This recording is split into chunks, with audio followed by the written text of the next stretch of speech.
Alrighty. Good afternoon, good evening, wherever you are in the part of the world. I am streaming. We are streaming this, not streaming, recording this week's session, session 19, into the Morar Desert, part 2.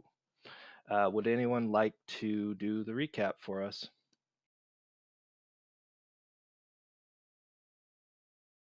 As I was absent for half the session, or over half the session, it would probably not be a great idea for me to.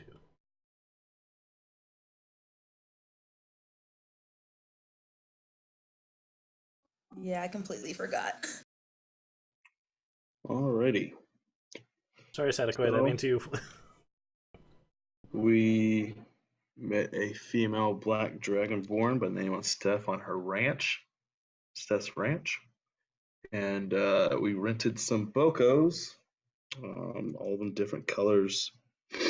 We got a bird whistle for them that lets them stay for an additional 2 weeks because we only technically are allowed to have them for a week at a time. But she's given us a hookup, probably because of oh Jesus, what's his name? Spindle.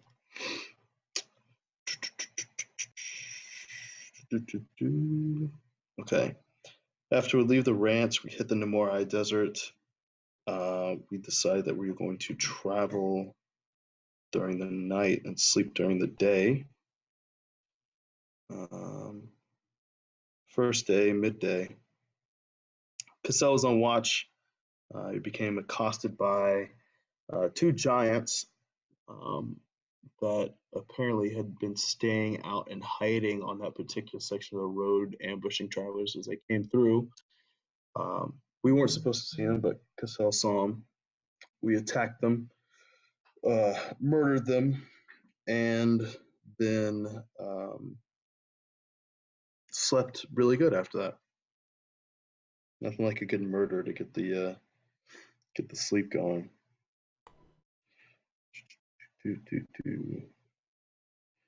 After some time, I think it was that night actually, Cassell again on watch found a body face down in the desert sand.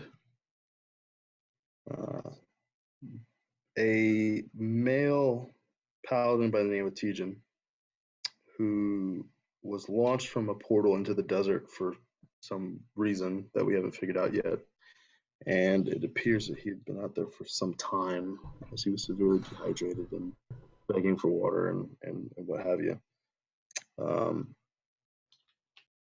And Cassell began very cordially and politely interrogating him, asking him where he came from, where his affiliations were with, what his last job was, what his abilities are, et cetera, where he was getting a little upset about it, but not too much he could do about it since he kind of needed our water.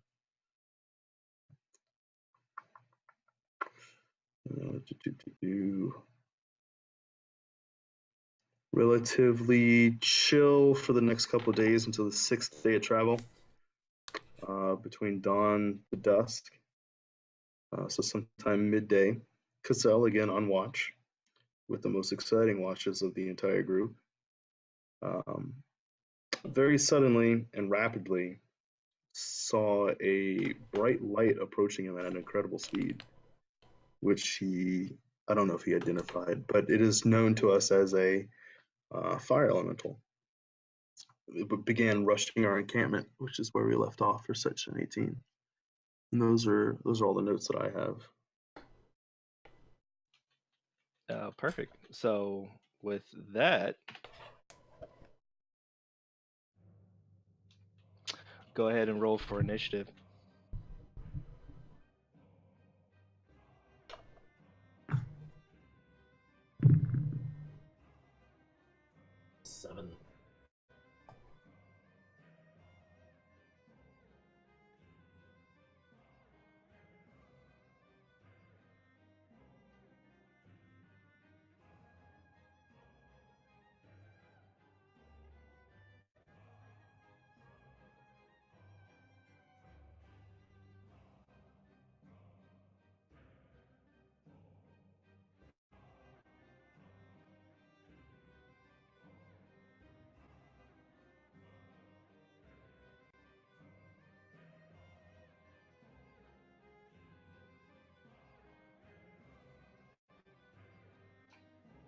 Alrighty.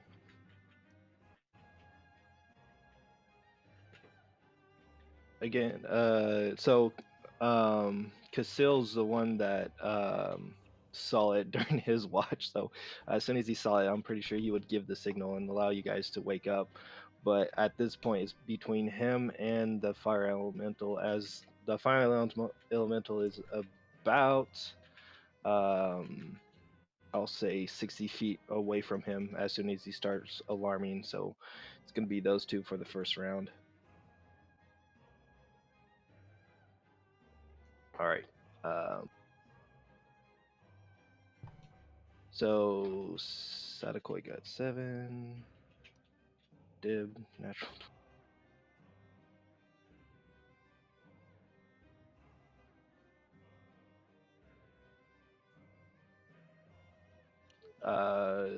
What did you get, Gleerock? 7. 7, good. So you both got 7. Who has a higher dexterity? I've got 11. 18. So Sadakoi will go first.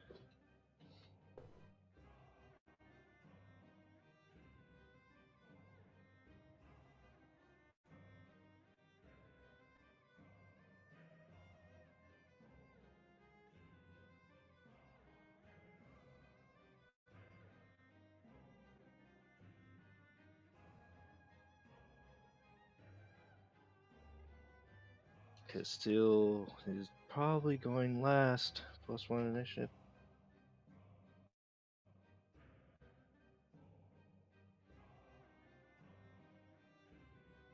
Or Kessel.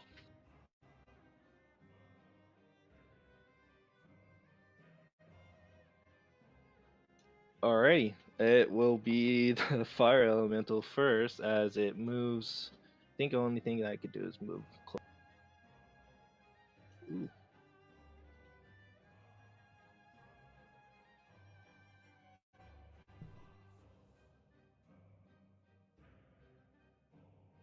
Yep, could only get up to him. He's now, the fire elemental rushes straight for Cassell and gets about 10 feet in front of him. And then Cassell will do something.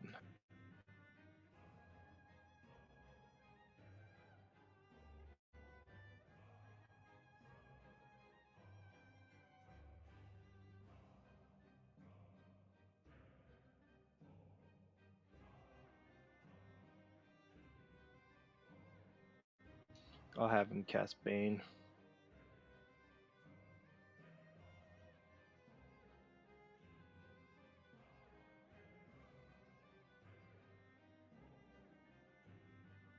And doesn't make it. The fire elemental is currently baned.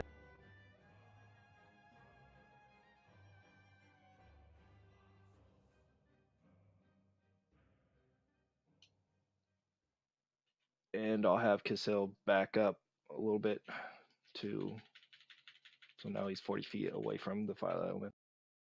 Alrighty, top of the round, Dib.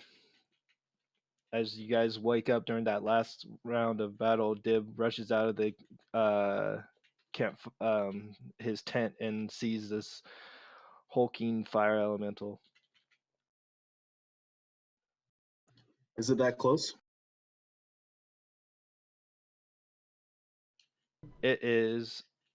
So Casil would have been at least 15 feet away from the camp, and then he moved back. So it's yeah, it's about oh,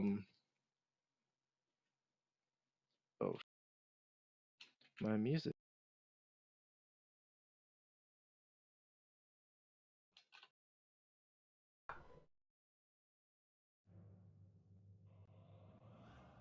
Okay, yeah, it's about 40 feet away from.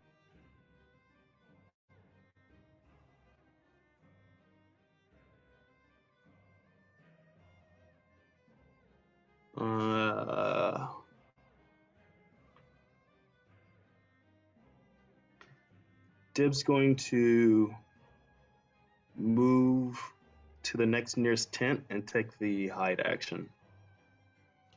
Okay. Go ahead and roll stealth.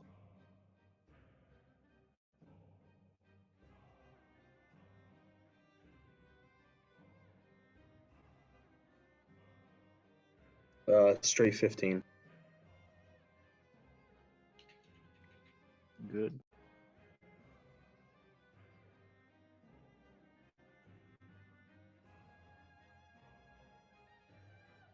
Alrighty. Next would be Rhaego. If that's all you're gonna be doing. Yep. All right, so I'm gonna come out of the tent. How close am I to all the? Same, about 40 feet. You see the fire elemental, and you see Kessel kind of in a panic as he's running towards the camp, away from it.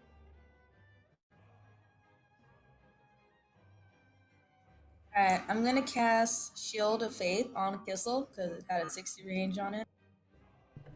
Nice.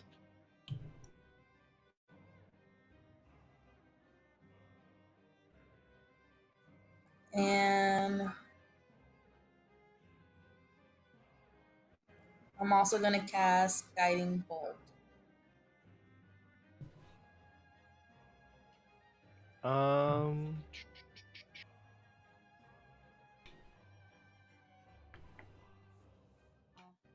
I think you can't do guiding bolt. You can't do the same, even though it is as an action. You can only cast like a cantrip. Oh, got it.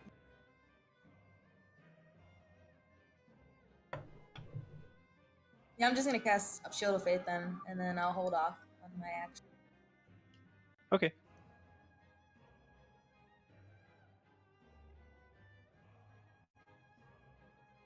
So he has +2 to his AC.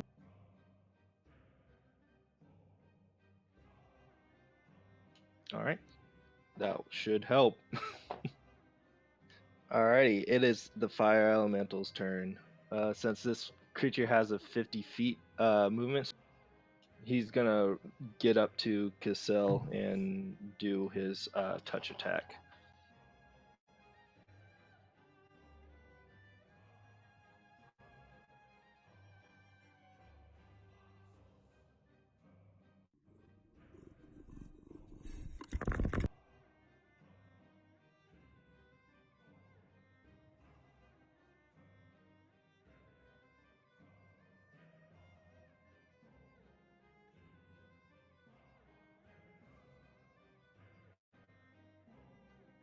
Or actually, he's gonna move into Kessel's spot, and Kessel's gonna take some fire damage.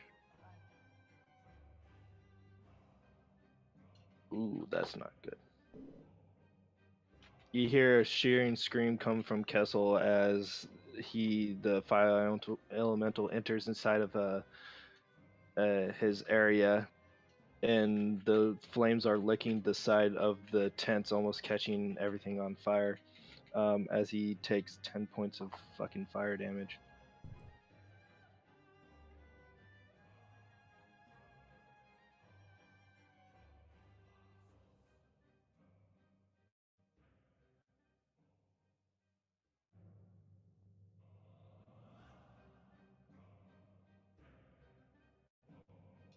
Alrighty, and then that's when the fire elemental will do his.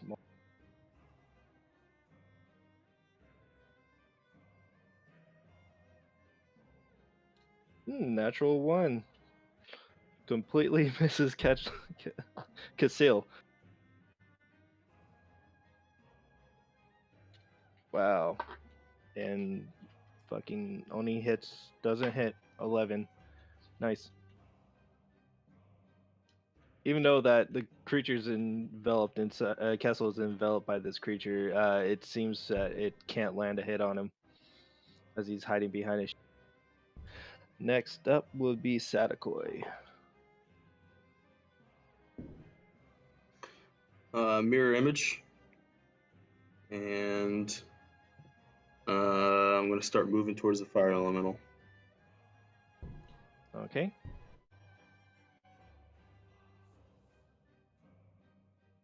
And how close can I get to him?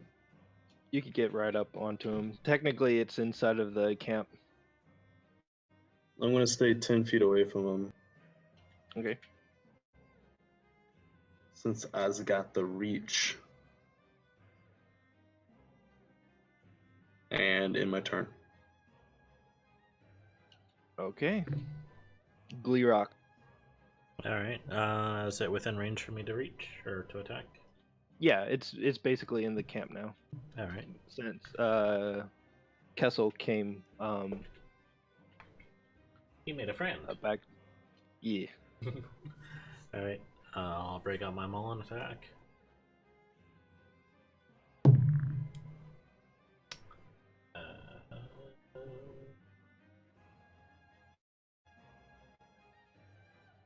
Uh, 18 to hit. That will hit.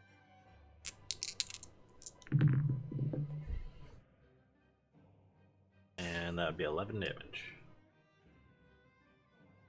Bludgeoning.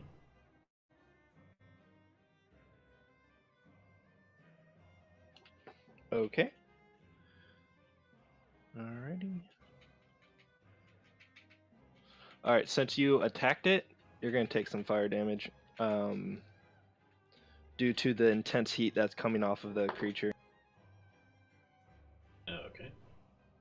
You take 5 points of fire damage.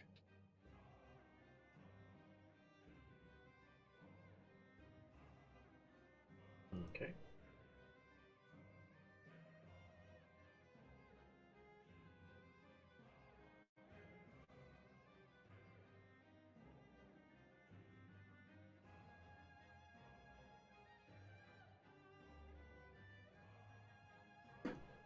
Alrighty, it's Kessel's turn.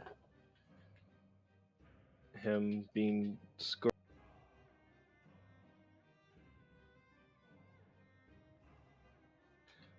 Will, since he's still on fire and still within the elemental, he's gonna move away from it. But since he does, he will take additional. Oh god.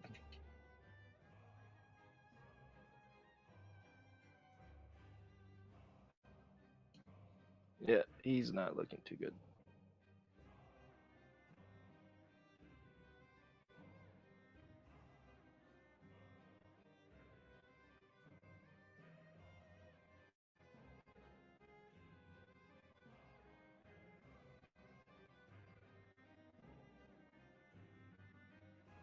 He's gonna cast Guiding Bolt on the.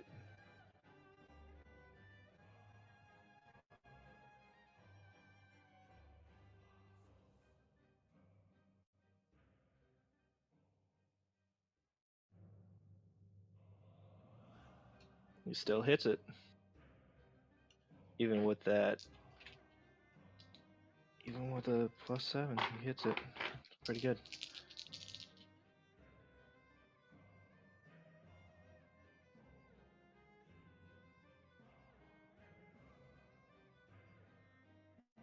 For 12 points of damage, and the elemental is now more lidded up as the guiding bolt impacts the creature.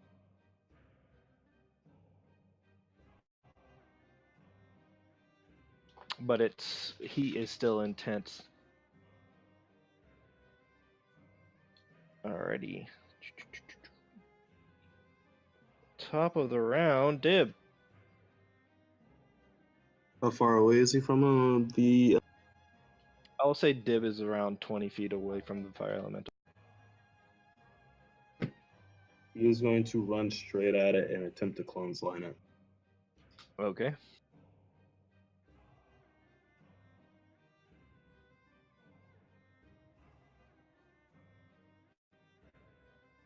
Do I make a strength check or something? I can't remember. Well, I gotta hit you first. Hold on.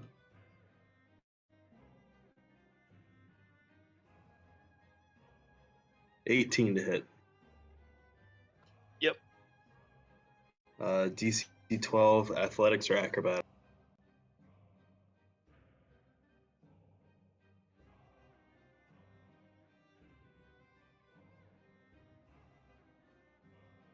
Who has a better dex?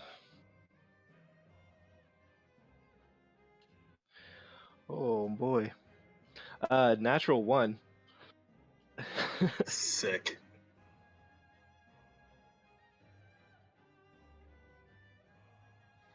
Okay. And oh wait, let me roll damage.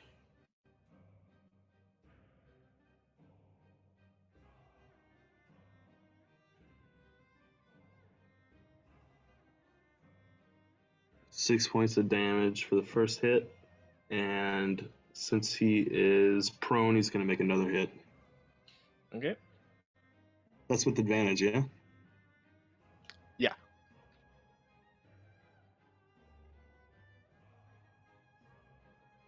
15? Yeah, that hits. Another 6 points.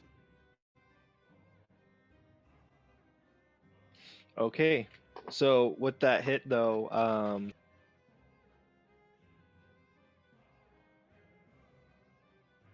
he's gonna take 10 points of fire damage as the intense heat.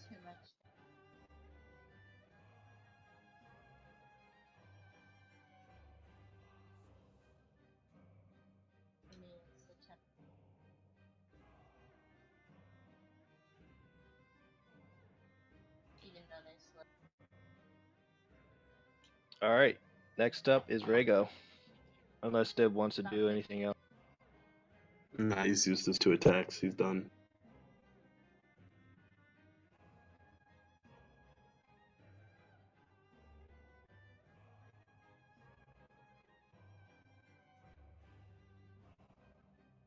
All right, Rego.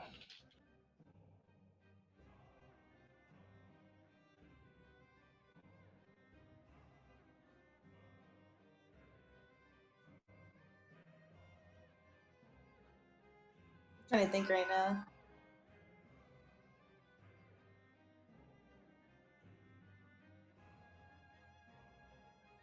I'm gonna move like 10 feet away from it. All right.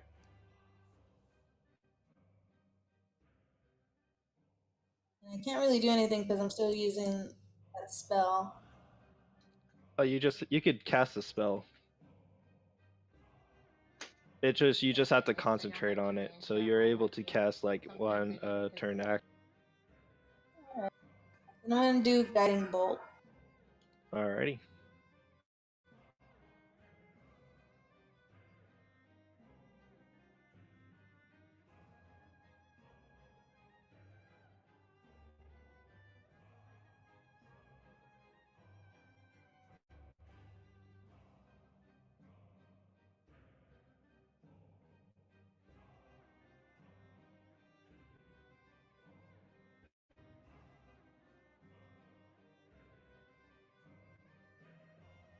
I got a 17.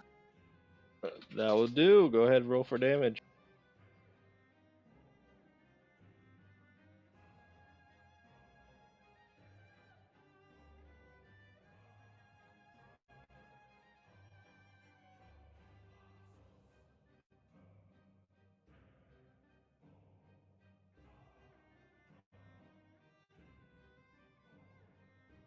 $18. Nice.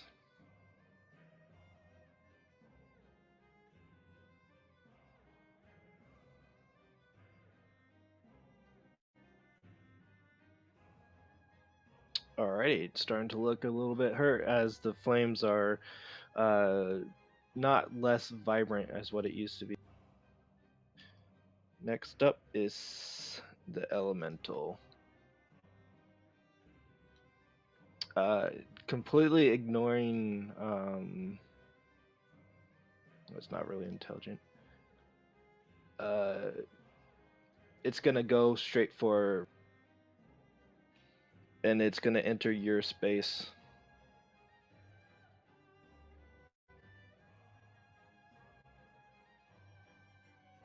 As you take 5 points of fire damage as the intense flames, it's gonna attempt to do its multi-attack and deal, hopefully, 22. Pretty sure that hits, right?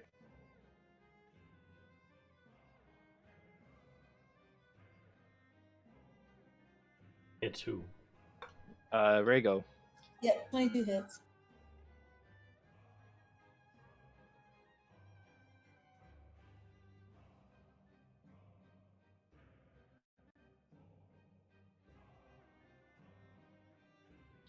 It deals 8 points of fire damage for the first attack, and now you're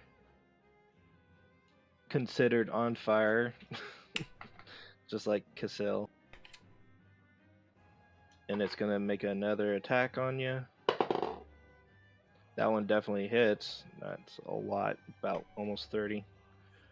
And you take an additional 10 points of fire damage.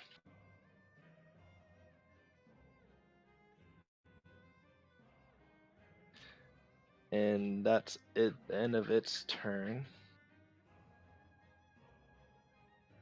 Sadakoi. I have advantage because she hit it with Guiding Bolt, yeah? Correct. Sadie's going in. With Lament.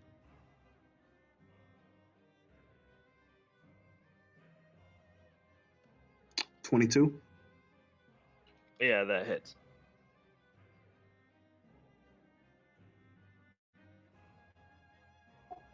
Max damage, 15. Nice. Did you got 5? Is that a reach weapon? It is. Are you 10 feet or 5 yeah. feet away from it? I stayed 10 Okay. feet away from it the entire time. So, Lament, that is technically a magical weapon. So, 15? Hi. Alright. Alrighty. So, I'm gonna need each of you guys to make a dexterity saving throw as the torrent of flame just goes around it as you reach its berserk stage. 9.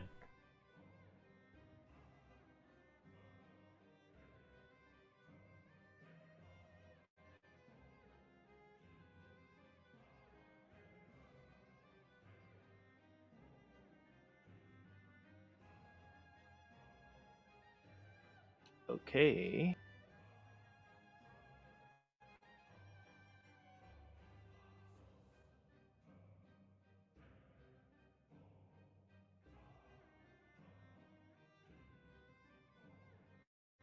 All right. If you roll 15 or higher, you made the save, and the creature deals 7 points of fire damage. 4 points if you made the save.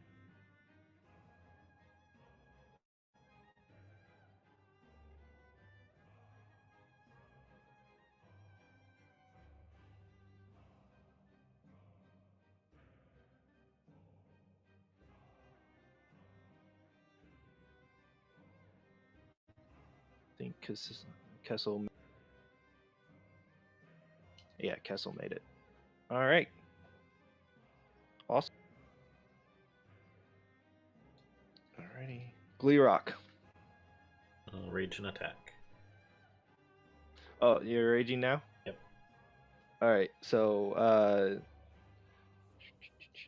okay. Go ahead and make your attack.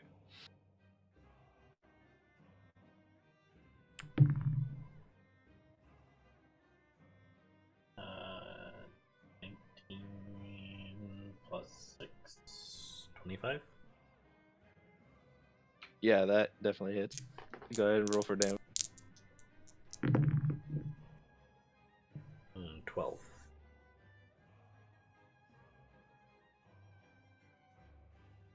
All right. When you strike the creature, you take 7 points of fire damage. Half that would be 4, since you're a bear totem, correct? Mm-hmm. All right. Good. Alrighty, are you doing anything else?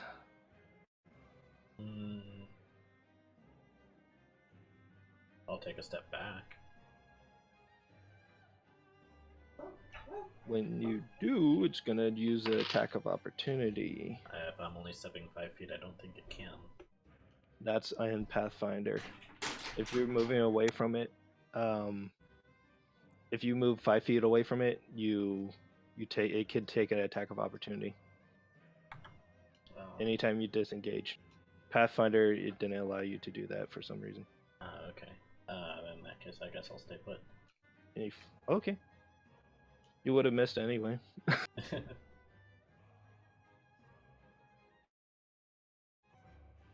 Alrighty. Casil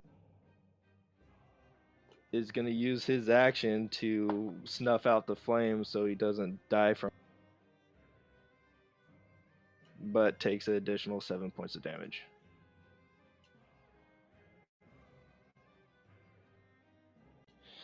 Alrighty. That's the end of that round. Dib.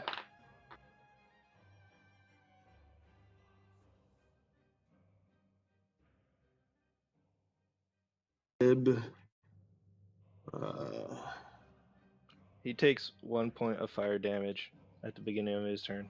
Is he on fire? Technically, yeah. Anytime that a person hits it, you're technically on fire. Okay. He's going to take his action to put the flames out then. Okay. Does he do anything else? Nah, he doesn't have any bonus actions or anything. Cool. Rhaego. Yeah, I'm gonna unset myself on fire because I am. Alright. I believe it's on top of you, correct? No, I think I was 10 away from it still.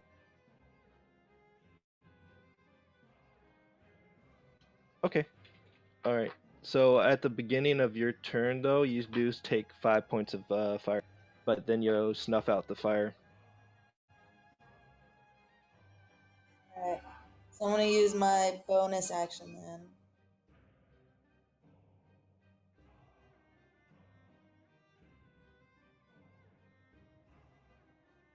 Right, because I still got a bonus action, right? Correct. Yeah. Yeah, I'm gonna use heal word on myself at 2nd level. Okay.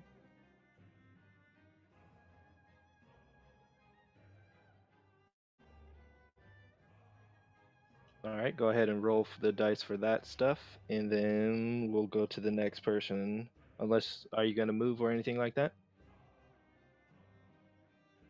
Yes.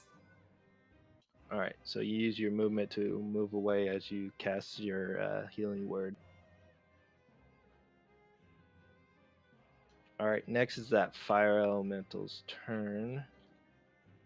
And since then, it's going to attack the last person that hit it. So that would have been Gleerock. As it moves through you, Gleerock,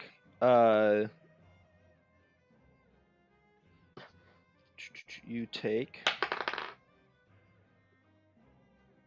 5 points of fire damage, and then it's going to do its touch attack. That before or after being halved? That's after being halved. I halved it for you. Okay. Does a 20 actually, non-natural. Pretty sure that hits, right? Yeah.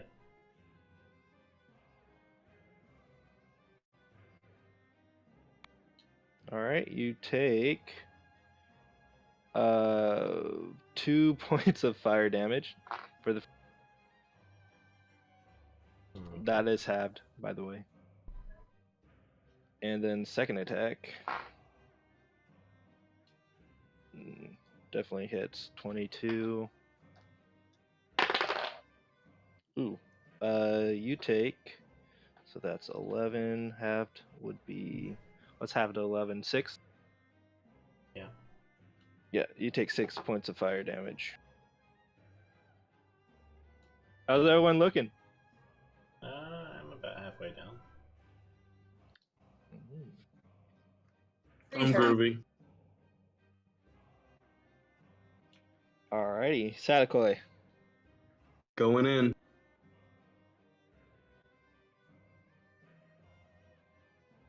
It's gonna be 17 plus. Definitely good miss. Joking. And that is 10 damage.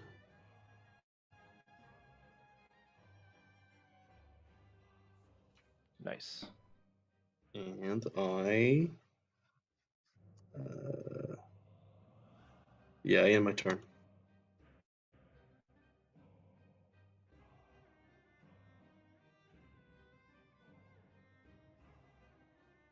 Alright, it's not looking too good. Next up will be Gleerock. I will continue attacking. Yeah. Nat 20. Good grief. What is it? Just roll damage twice? The bonus only counts once? You roll twice and then you times it by 2. Or I mean, you roll once. Sorry. Roll the dice times 2. Alright, so that'd be 20 damage. Good hit.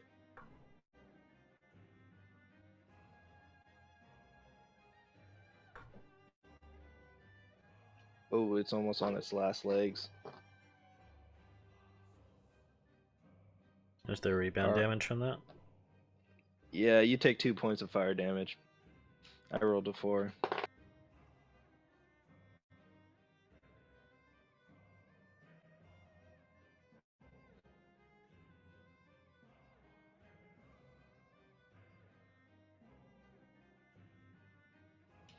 Alright, next up is Kasil.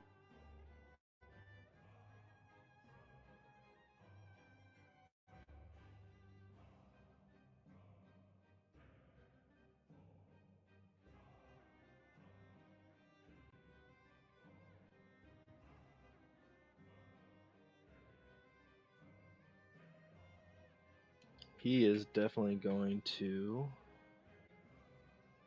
I think at this point he would have killed himself. So he's going to do Cure Wounds.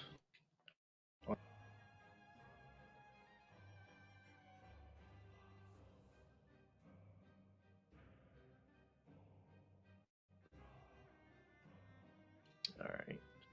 Plus 5. Not bad. So he heals for...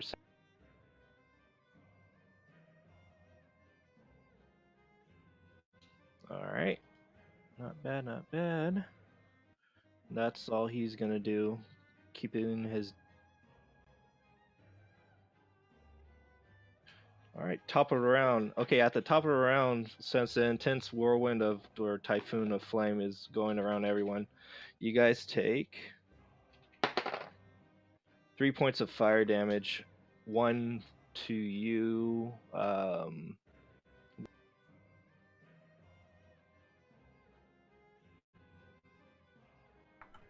I'm And assuming then that it's one was to me, but you dropped off your mic. Yeah, I don't know why. I was holding it down too. Yeah, it was 1 damage to you. Everyone else takes 3.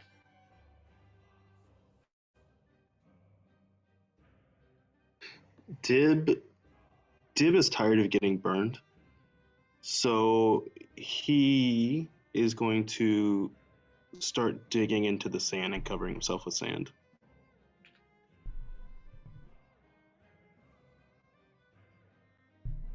Interesting.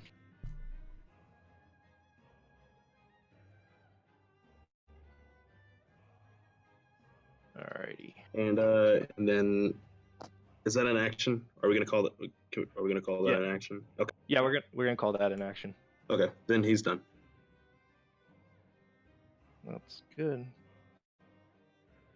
So he basically covered himself in sand to get rid of the flame.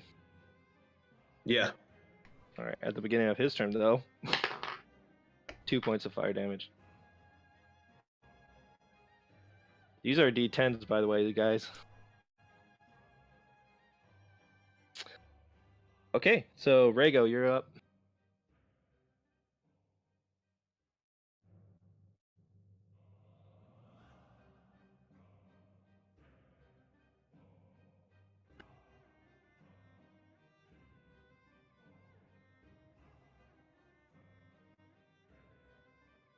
How close am I to him? You're keeping a good distance from him, so you're about, I think, 30 feet at least to the fire elemental.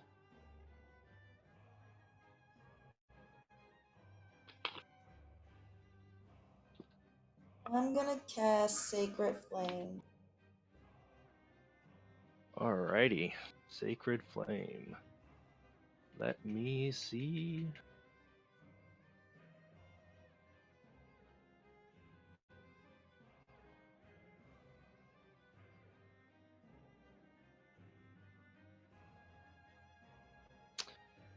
Alright, I gotta make a dexterity saving throw, correct?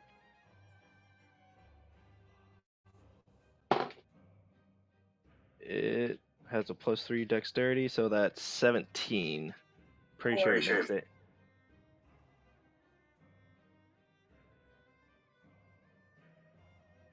Okay. Yeah. Is there anything else you'll be doing? Nope, that's it. Oh. Okay. Now it's its turn. It's the only thing that I could really do is attack fucking Gleerock because he was the only one that attacked him. Okay. That definitely hits. 17 plus.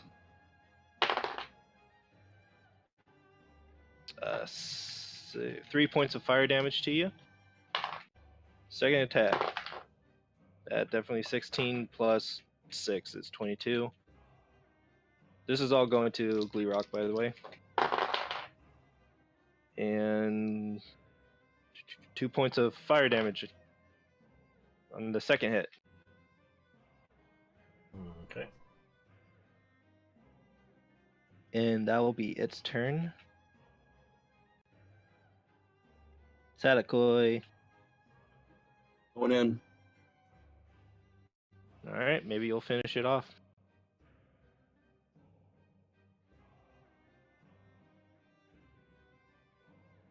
.24 to hit. Yeah, that hits. And another 10 damage. Ooh. Alright. Alright. Yeah, you're seeing that it's the once vibrant flame is now weak and almost snuffed out.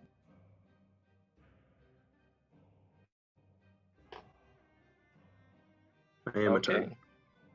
Gleerock. Alright. Attacking once more. And I've gone from a nat 20 to a nat 1. Woo! Alright. Whoosh. Hey, good thing though. You didn't hit it. So I'm you just don't take winding the... I'm just winding up for my next attack. Alrighty. Casil. Feeling a little bit better. He is going to cast another guided bolt on the creature. 9 plus 7 damage. Still hits.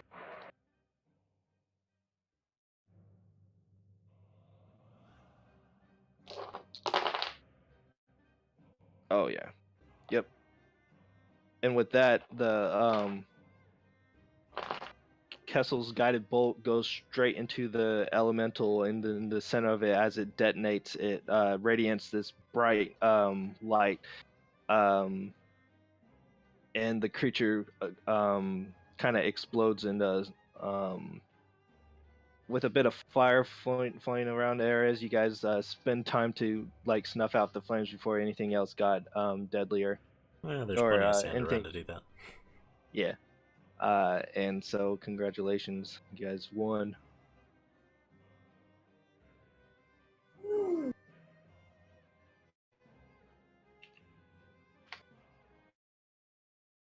Alrighty.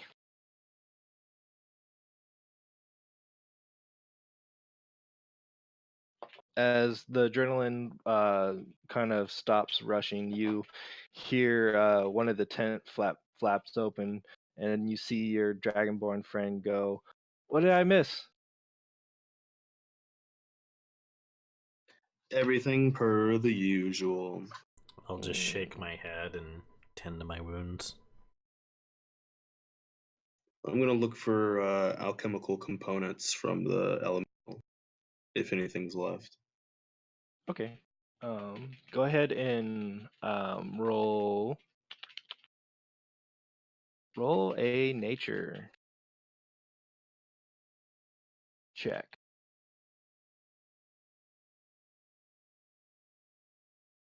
19. 19. Hi. Awesome. That's pretty good. So there are some like the flames that you didn't snuff out. You think that you could maybe bottle it up for something? Like it's an So, active flame. mhm. Oh shit, cool. So, yeah. But that you can only get one. So you have one fire in a bottle. I'll take it. Okay. Casil's gonna cast use a second level slot to cast prayer healing on everyone. Oh, it's 2d8. That's good. Nice. That's really good. 8 plus 5. No. 6. So you guys heal up for 14 points as he spends 10 minutes praying. Okay.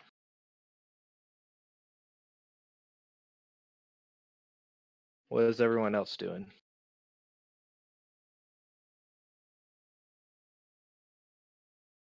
Didn't that elemental set our whole campsite on fire? It almost did. If it would have stayed probably a little bit longer, everything would have been up in flames. But with the sand around, you guys are able to put out the flames pretty quickly. So with my mask on, I want to find Tejan's tent. Okay, yeah, that's easily doable.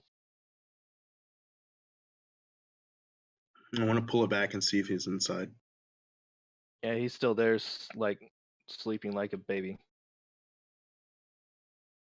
I kick him in the foot to rouse him. He gets up. He goes sleepy eyed. He rubs his face and goes, "Yes." Not worth anything. Not worth anything in a fight, then, huh? What are you talking about? I close the tent and walk away.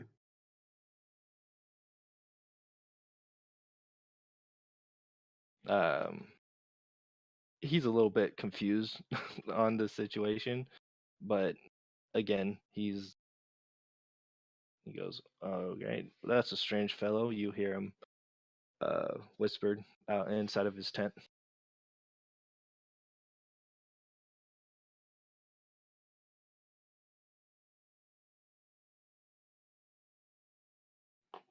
Alrighty. No one else is doing anything. We'll continue on with the long rest.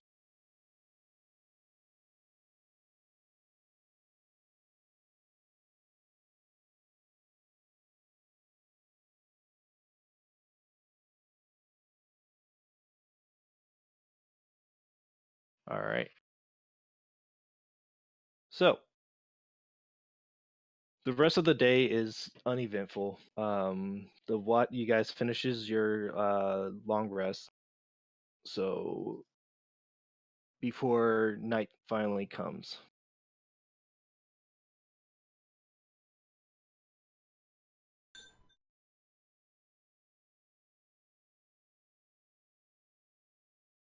You guys pack up your things, get back onto your giant birds, and start heading out. Alrighty. Does that rest heal us the rest of the way? Yeah, Or the rest of it us? is considered a long rest. I'm not going to be too picky about that sort of thing. So long rest? Height. All right. So you guys continue on during the night. It's a little bit chilly outside. You hear the sounds of normal critters coming out to find some food and all the other good stuff. Alrighty. So for this one, someone needs to roll me a D8 and a D12 to get a random encounter.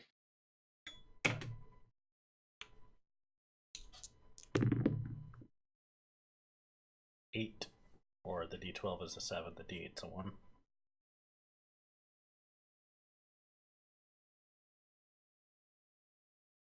Interesting. Roll me a 4D4. Do you want the total or the individual? Total. 1, 3, 6, 7. 7 total? Mm-hmm. Alright.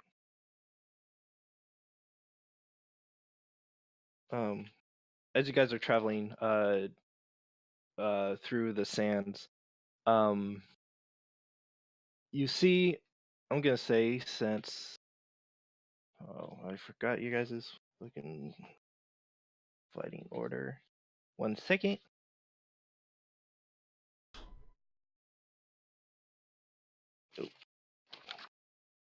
All right, so Lerock, since you would be up in front, go ahead and make a perception check for me. General perception or? Yeah. Okay. 8. 8. 8. Awesome. That's good. So you didn't see this until they literally were on top of you. As off into the corner of the eye, you see a small dragon-like head kind of pop out of the sand and look around. It has this makeshift turban on his head. One side is covering its eye, and then it sees you for a second, and then it ducks its head back into the sand. A few moments later, another one pops up, completely just a small little creature, and it looks around, and you see another one pop, another one pop, another one pop, another one pop, and you see this about 7 of these creatures looking around, kind of whispering to each other. You can't really tell what they're saying, but as of right now, they're not paying any mind. Kind of watching you guys as you guys walk by. And you would know what these are. These are kobolds. Oh, okay. Just being mindful, I'll unsheath my warhammer and basically lay it across my lap. Okay.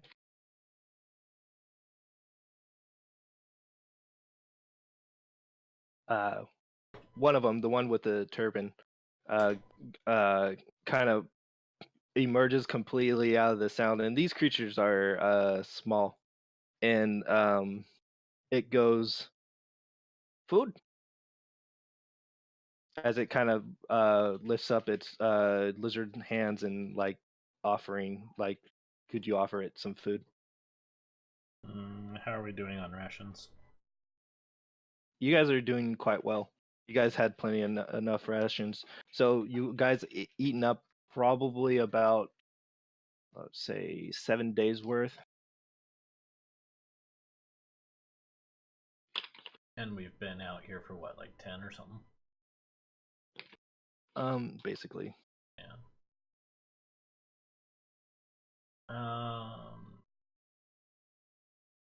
Assuming we have like a couple of, big like shanks or something like that, I'll toss them a shank. It lives. It's not expecting this giant shank to be thrown on top of it. He goes, "Ugh!"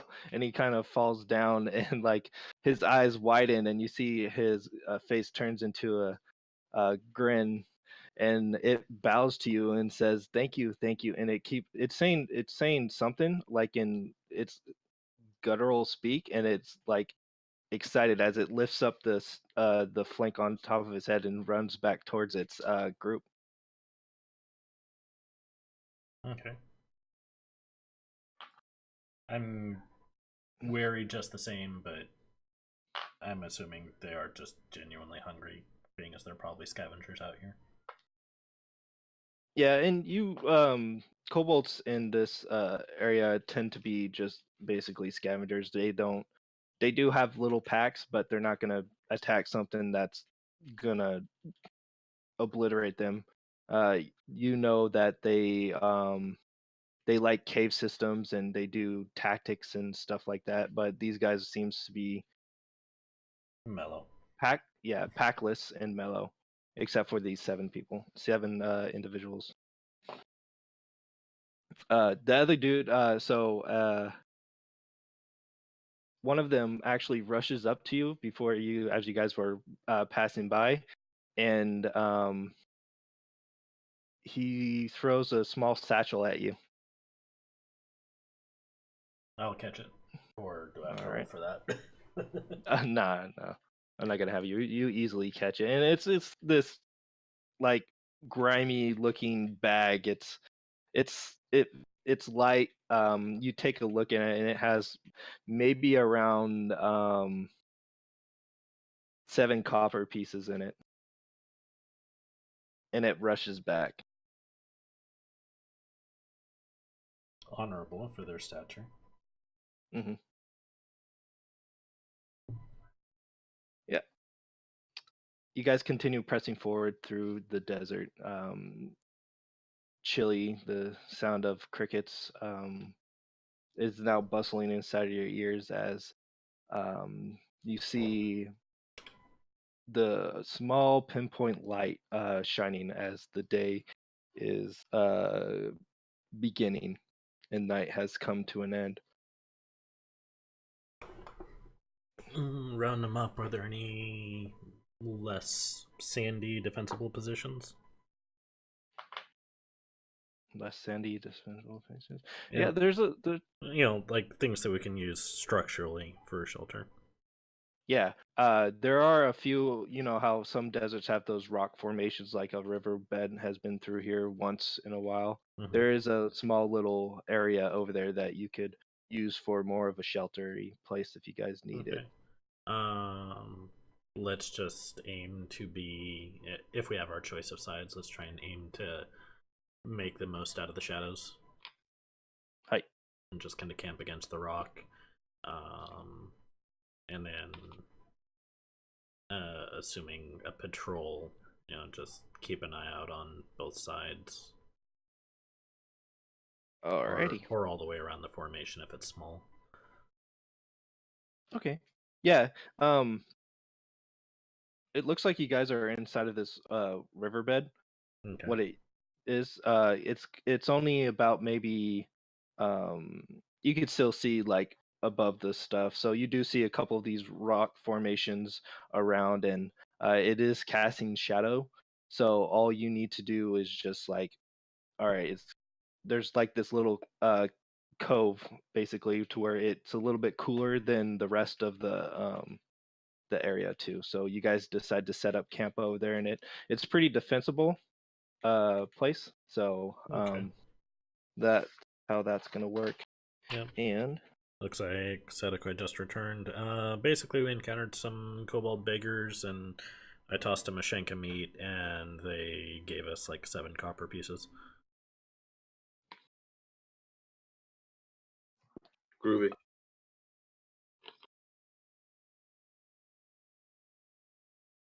yep. All right. So And we're hiding in the river because it's just like camp for the night. It's kind of like a Yeah, river outcropping, so there's a little bit of shade. Gotcha.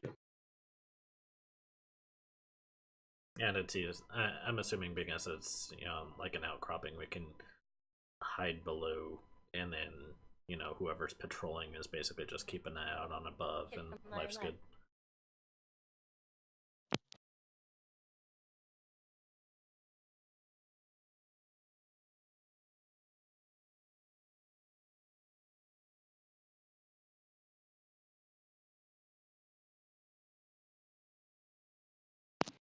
okay.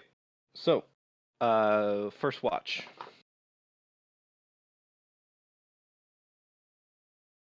I'll I do got it. first. Oh, okay.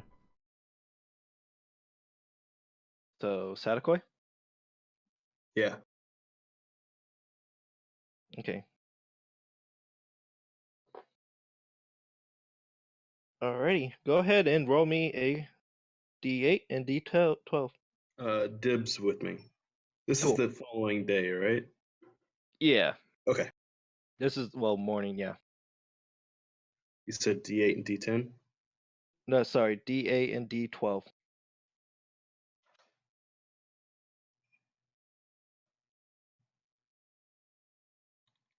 10.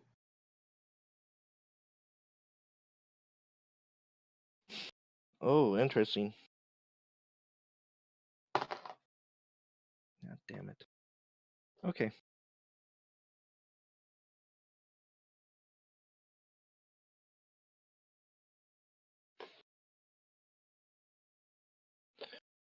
Alrighty. So, during the day watch, it's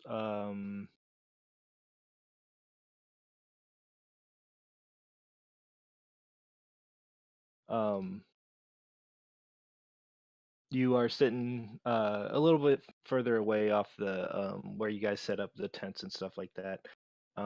There is you guys kind of have your back towards a kind of like the riverbed itself, and there's at least a 30-foot wall um, that's casting this nice shadow. So it's pretty cool for the people that are sleeping. Couple hours pass by and nothing seems truly eventful. But go ahead and make me a perception check.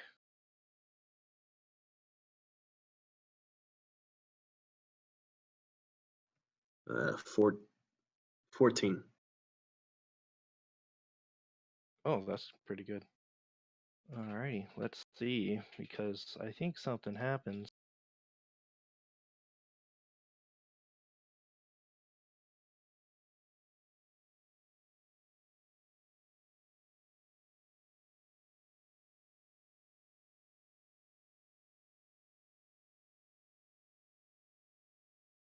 All right, what is Sadakoi doing as he's looking around? Are there any rocks? Yeah, there's a few rocks. Okay. I'm just chucking rocks like into the dunes. Just keep an eye out. Walking around. Okay.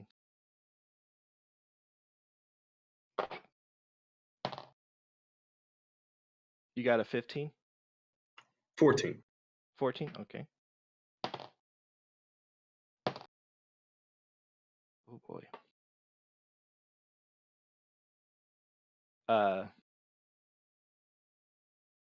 so, um, after a few minutes pass, you decide to go look around for a little bit, and once you decide you're getting bored, Dib is kind of following you at your heel, uh, mimicking you at throwing rocks and stuff like that, and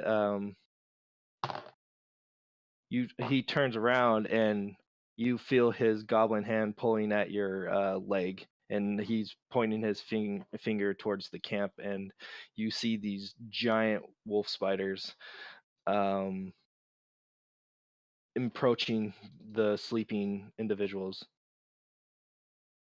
almost at the tents. How far away am I? About 30 feet. Witch bolt. Good. All right. Go ahead and witch bullet it up.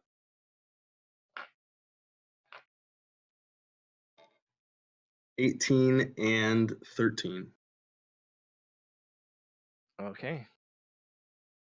I'm splitting beams. Okay, I see what you're doing. Got it. Go ahead and what was the roll again? Sorry. 18 and 13. Oh, perfect. You hit 2 of them.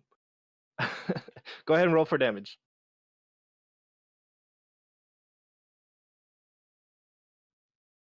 Not great, but not bad. 6 and 10. Ooh. Uh, And I'm gonna channel that. one of them looks horrible. As you literally like knocked at least 4 of its legs out from under it with the force damage of that. It's not looking too hurt, or it's looking a lot hurt. Can't speak. But the other one, you hit it, and it's just it looks like part of the force damage kind of it knocked off a few of the carapace from it, but it's still looking pretty strong. Yeah, at this point in time, we're rolling for initiative.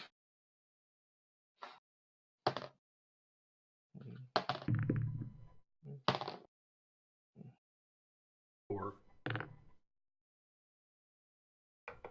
I'm just gonna start rolling second instead of first for fucking Dib. So I rolled 11 and 19.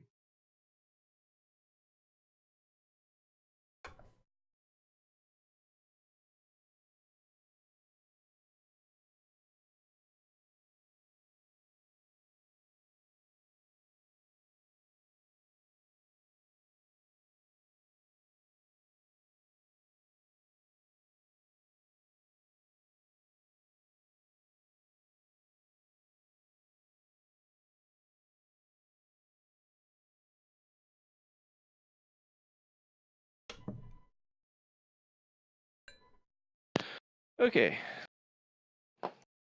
Yeah, these guys rolled pretty high too. So 11, not that, 20 again. Really? There you go. And then the spiders, and then the thing. 19, Dib, 11, Sadakoi, spiders. All right, what did Glee Rock roll? 4. 4. Wow.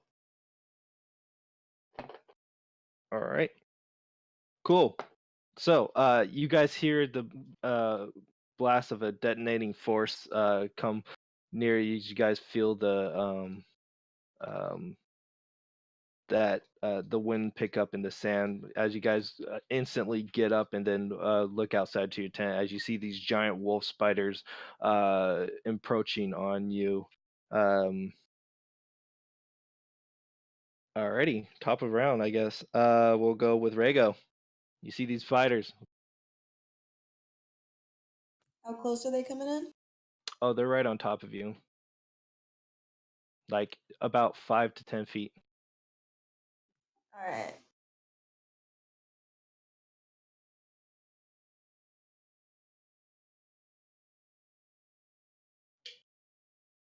So I'm gonna cast Spiritual Weapon Okay. and attack one of them that is closest to me. Okay.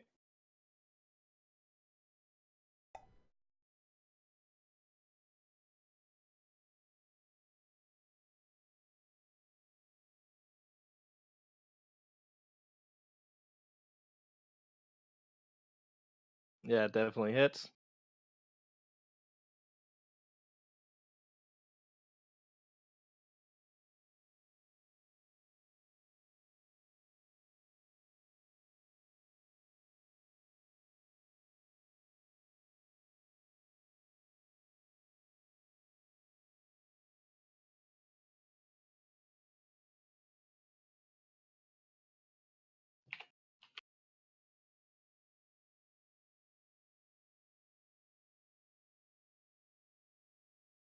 I got a 13. Oh, that one gets decimated. The one that looks a little bit more hardy as your arrows just pummel it. Yeah, it gets smashed in. It's gone. All You know right, what? it looks. Go ahead. How many spiders are there? What you could see is about 3 of them. Well, I still got an action, right?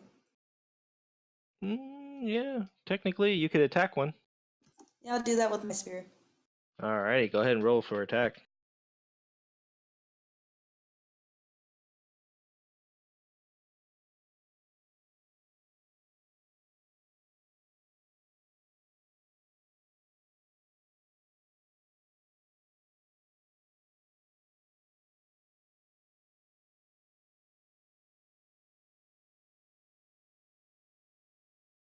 Yeah, that hits. Go ahead, roll for damage. Which one are you attacking? Are you attacking the one that's a little bit healthier, or the one that's like on its last legs? The one that's a little bit healthier. Okay.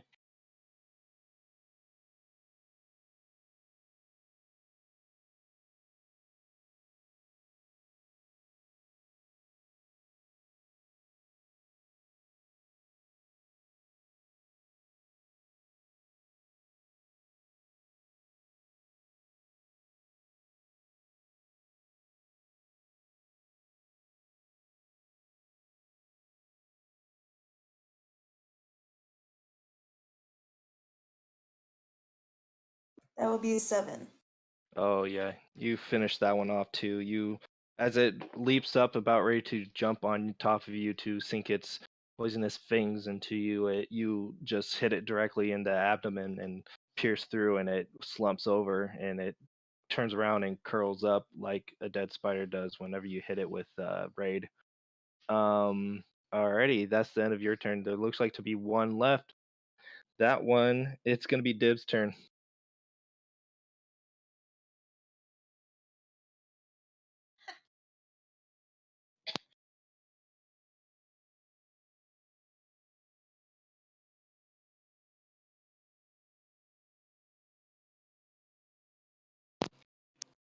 What is Dib going to do? Oh, sorry, spaced. How far is he away from? It's right on top. You guys could get to him. Oh, good. He's gonna sprint right at it and fucking clothesline it. Alrighty. Wait, is he 10 feet or like right on? It's right on it. It's about like 5 feet. Okay, then he's just gonna make 2 attacks. Okay. Yeah, this one doesn't look very healthy.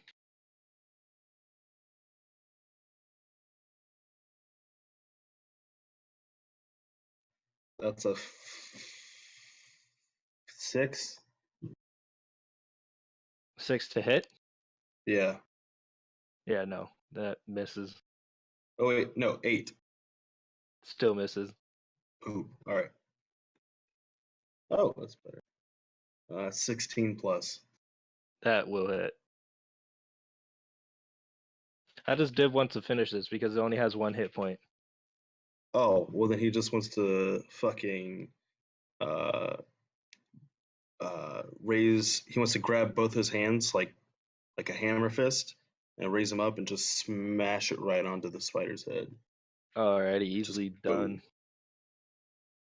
As Dib makes the fish, lifts up his hand, and you see his muscle bulge as he comes down hard on top of this spider. All the guts and nastiness just splashing up into his face. Yay! You guys win another round. Oh man, It was just the two. it was the three. There's three of them. Yeah, it could have been far worse, but I rolled a 1 on the damn dice. I hate That's spiders. fast tables for you. Yep. Alrighty. Cool.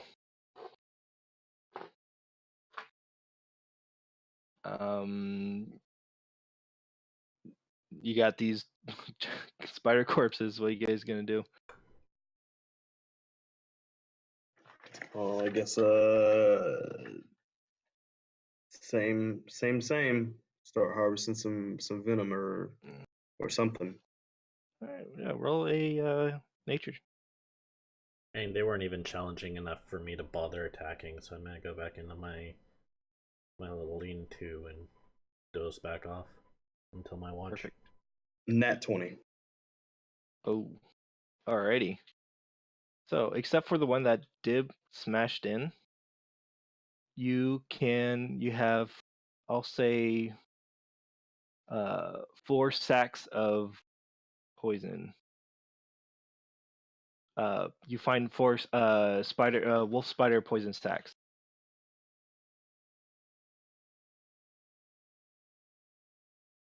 Got it. Okay. Which you could use to probably make a potion of weak poison application thingy, coat the weapon. Wow, I can't freaking talk right now.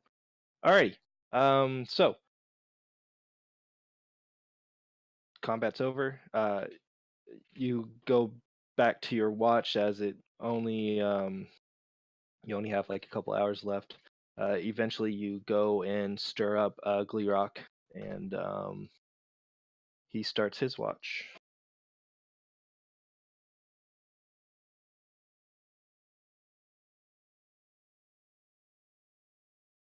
Your watch is pretty uneventful, Gleerock, as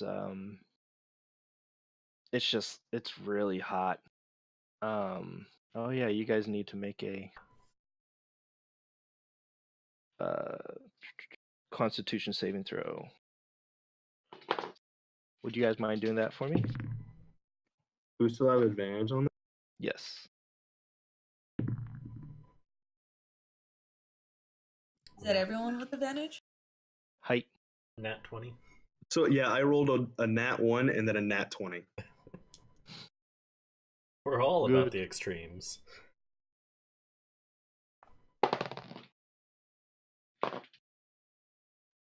Dib rolled a 13. Ooh. Yeah. Even with the advantage. So Rego. Yeah. So you guys, even though you guys are still sleeping in the hot desert sun, and even though it's a little bit less it's very uncomfortable. So Rego and Dib you have 1 point of exhaustion, and so does Kessel. And in order for that to go away, technically you guys have to be like out of the desert. So yeah. No. Conditions. Is that your second one? Yeah. Ooh. Ugh. There's a lot of dangers out here. The Worst night is one. dark and full of terror. Oh yeah. Eventually night does come. And you guys pack up, head on out. Gleerock, you know that you guys should have at least 2 more days to journey before you hit the outskirts of the city. Yeah, okay. So, with that, you guys get back inside of your marching order. You guys feed the birds, feeds and water the birds, and head out. For a second, I thought you were making a euphemism, but then I remembered we're riding giant chickens. Oh boy. Go ahead and roll me a random encounter check. What was it, 12 and 8? Height. 12's a 1, 8's an 8. So 9? Yes. Ooh. Ooh. Ooh. Why does every one of your tables end with ooh? Because it's so random that it's like, He packed the table full of very interesting encounters. yeah. I was hoping you guys would get into one of these. So after about maybe 4 hours of traveling, you just sand, more sand, almost nightmare inducing as you're just looking at the sand. But as you guys are traveling, you notice looks like a giant pillar, like sticking out at a not a 90-degree angle, but kind of slanted a little bit. And then you see another one and another one, and eventually you, instead of hearing the soft sands of your mounts as their feet land, you hear scraping of stone, and you look around, and it looks like you guys stumbled on an old city of sorts. As you take a gander looking around, and Gleerock, you haven't been over here before. You know that you're heading in the correct direction through looking at the night sky, but you guys seem to stumble on a old ruins. And as you guys look off into the distance, you see kind of this small looking what would you call, like not a hut, but how do I describe it? Like the top of like the pyramids, or Aztec architecture, and you see kind of what it looks to be like Like a ziggurat, a, or? yeah, kind of like that. Okay, so pyramid shaped structure is like a tomb or a well, ziggurats are darn near as big as the pyramids, so Yeah, but it's like the top of one. You know what I mean? Like you make the assumption that it probably goes down. gotcha. Do we want to investigate? Oh yeah. Light up the torches and let's take a look. Is there any brush nearby? I mean, I assume since there's structures, there might be something a little bit less than pure desert. Yeah, there's a little bit like dry brush, kind of like those tumbleweeds and stuff like that around. You see a couple more of those pillars strutting out of the area. Okay. Um, I'm gonna see if I can find a decent sized branch that I can use as a temporary spare torch so we can light it up and drop it down. There's effectively a hole in one of the buildings, right? yeah. Okay. Because Going straight down? I don't want to potentially waste a torch. So Can I peer in? Yeah, go ahead. Make a perception check. that's right, you're an elf, you have night vision. He has super night vision.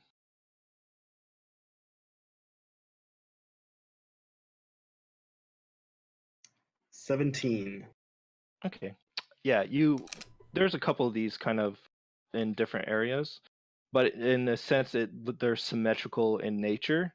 So you look at one of them and it looks like there's a good. One of them looks like there's a good like a drop, like you to the point where you can't really see with your dark vision. It's greater. It's greater than 120. Yeah. One of them is Shit. one of them that you look into another one and you see that it looked like sand kind of filled up in it. And so you could see kind of it looks maybe there's a slide of some sort. As it's one part of the sand is kind of on a tilt. So it looks like you guys could get down. That's only like a 20-foot drop. There's also the main one down in the center, but it looks like it's a kind of like the main opening.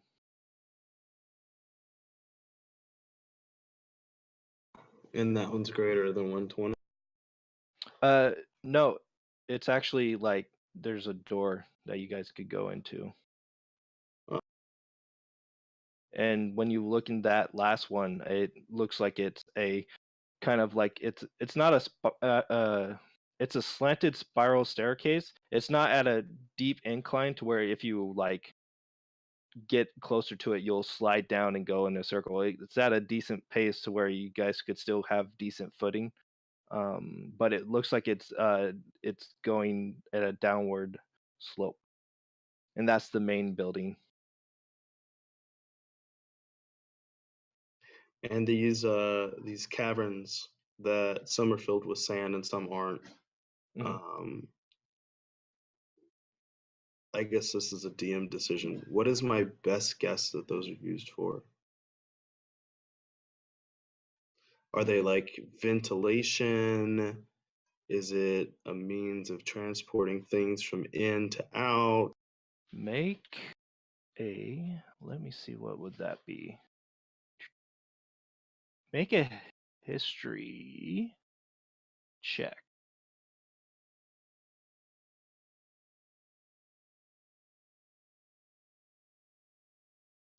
Ten. 10. Yeah, you can't. Maybe it would have been ventilation. You're just not sure, and you lived in a forest most of your life, so it's you wouldn't really know.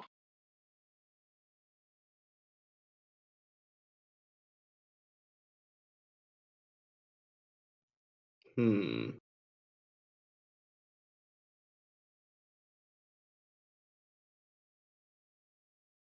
And they're slanted down. Yeah. I'm gonna light one of my torches and chuck it down to the one that I can't see all the way through. Okay. You light your torch. You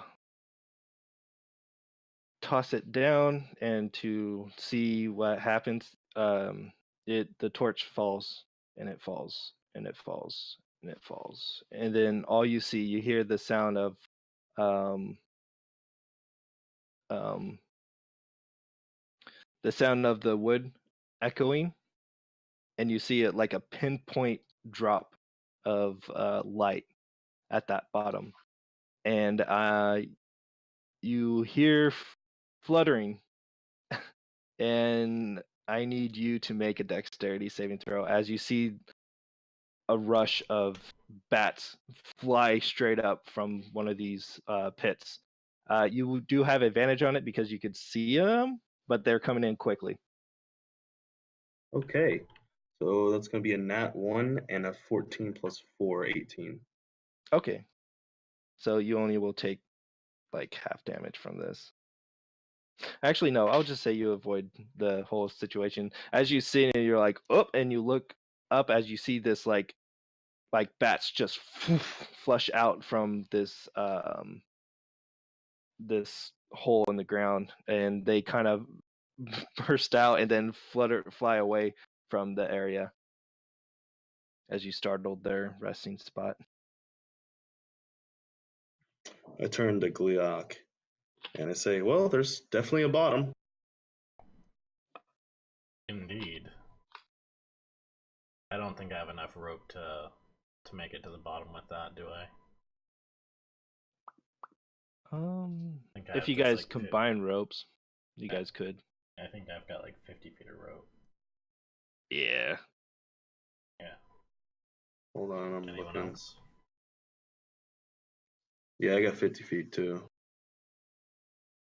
Anyone else? Do we want to scout out for like a side entrance? Like, how far down is the structure we're on that we can see, anyways, that's on the surface?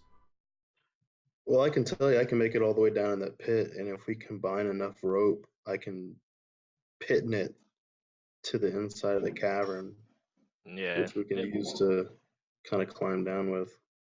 It might be too far. Yeah, you guys don't have enough rope. Would it take me more than an hour to get down there? No. Maybe. I'm not sure. How much of the Think it- structure is above ground? There's a few little ones. There's the main one, and then there's a couple of them that are there. So, But like, tip of the iceberg. How much is on the surface versus going subterranean? okay. That's a good question. You guys are kind of like on a platform, basically, and looking around the whole general area, it's maybe about 120 feet outwards. You know what I mean? So it's pretty large. Okay. I'm basically wondering, it's like, should we try and break in from the side if we want to get in? It's up to you guys. Then again, I suppose we also need mining materials for that, like a pickaxe. Yeah. There's that main entrance though that's kind of on an incline. Do we want to check that out? Mm, I.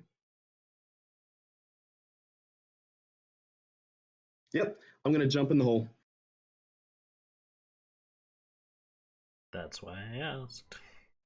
Okay. And I'm gonna like slide down against the wall, and then right before I see where the wall ends, I'm gonna cast spider climb. Okay. You're jumping in the one with all the spiders shot out, or not spiders, The spider bats, bats. yeah. Yeah. Shot out. Okay. All right. As you slide down the wall, you catch spider climb. And about maybe 10-15 minutes of using spider climb, you eventually find your torch, and it's dim light, and you're looking around this giant. It's not really circular hole, but it's about like square yay, and you see what appears to be a opening. You don't see any like artwork on the wall or anything like that, but you see a little opening that looks like it leads down into a hallway, and then it kind of makes a right. Okay. And there's nothing else in this room other than my torch. Yeah, nothing else, and like a little bit of sand. And is it a door to the hallway, or is it just an open hallway with a? Yeah, it's basically like it's not a door; it's like an open hallway.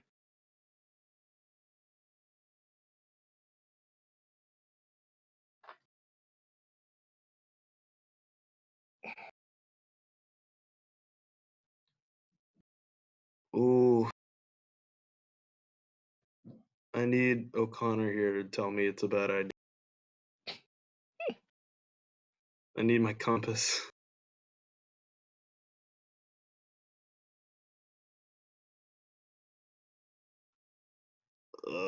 Oh.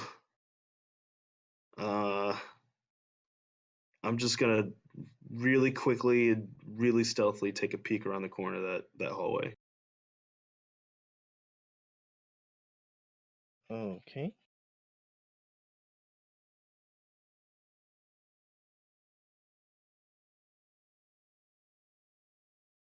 All right. Going into that hallway. I'm gonna use that one. You look down the hallway. It looks like it goes down. Are you? I gotta think how I'm gonna do this one.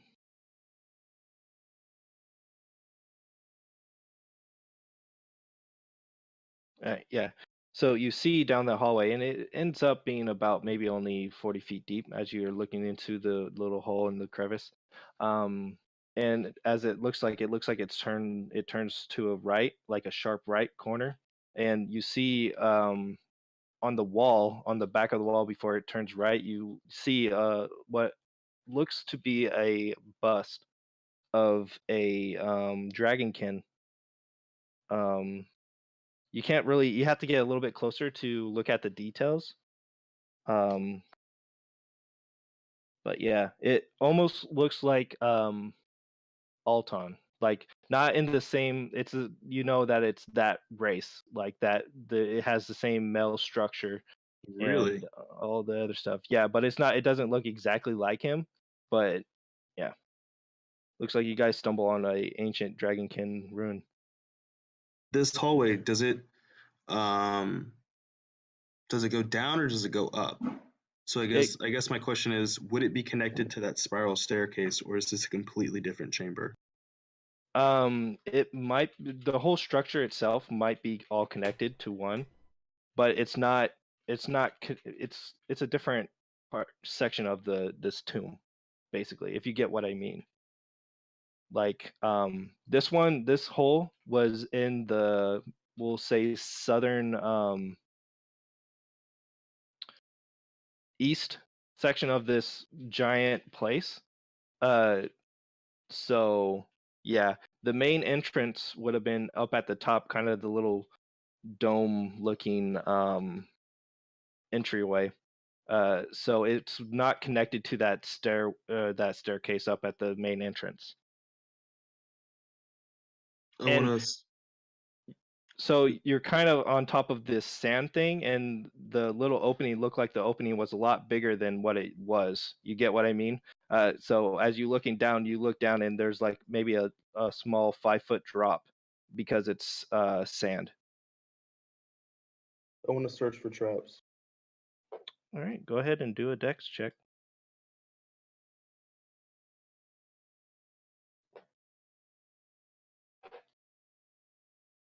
That is going to be a 22.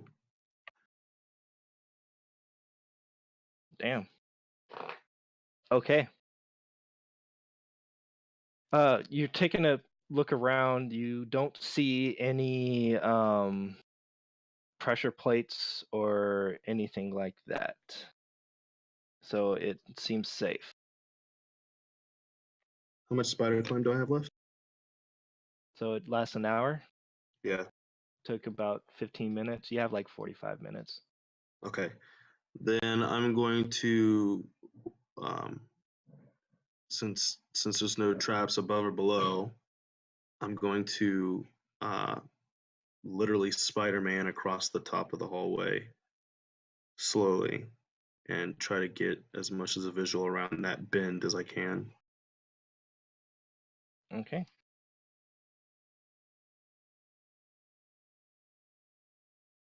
Alrighty. So as you're looking, you are you on top of the wall?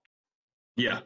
Okay, this wall is kind of like the ceiling is kind of like a circular dome. It's about maybe 5 feet across, so you're easily able to just spider climb over there. Eventually get to the end of the thing, and you're peeking around the corner. Yeah. Yeah, getting a little bit more detail on that bus. It looks to be it looks like it has a necklace around its neck. Um, that catches your eyes too, and as you're looking down the corner you see another hallway about uh 25 feet. uh you see what appears to be a big open room. and you look and you see these old benches, um, kind of um, like pews. I'm guessing that's what they're called. Yeah. Yeah. You see a couple of pews, but they're like broken and worn and stuff like that. And that's all you could see in that room. So it's safe to say this is a temple. It may be.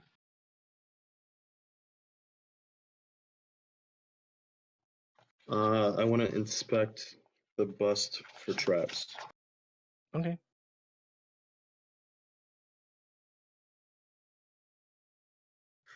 23.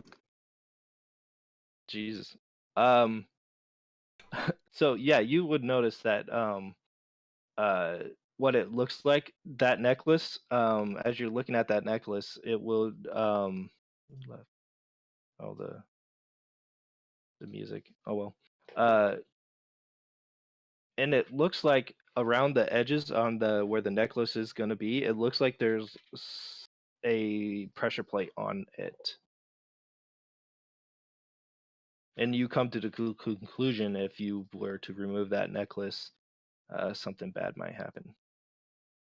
Can I disarm it? How are you going to do that? So it's a pressure plate. What kind of jewels are on this necklace? Are we talking diamonds? Is it made of gold? It looks like it's definitely made out of gold with three uh, palm-sized rubies in it. Okay. And is it one pressure plate or two pressure plates? With that roll, it looks like it's just the one. Can I see where the um, what's the word I'm looking for? For the lack of a better word, can I see where the trap would be produced if it were activated? Like, is there like an arrow slit or something? Hmm. All right, that will require another roll. Make a investigation check.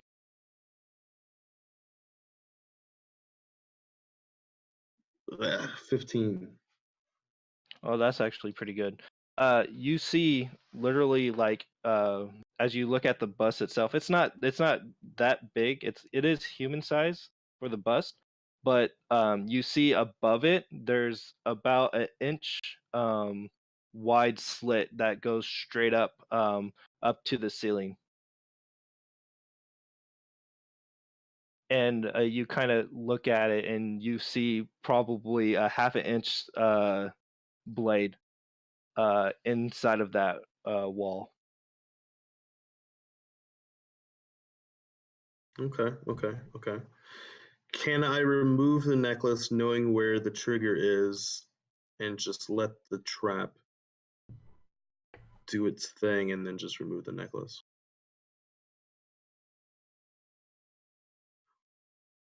Hmm. Or actually, hold on.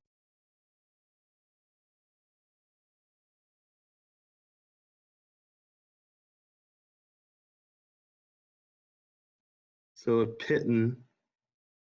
one piton is what? 0.05 pounds. Just about. So is that about the same weight? Could I judge that? Could I be a good judge of that? Mm.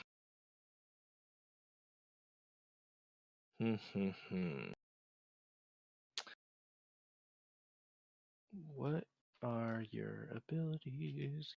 Give me 1 second. These tools. Okay. Yes, go ahead. That's gonna be a history check. That fucking headband.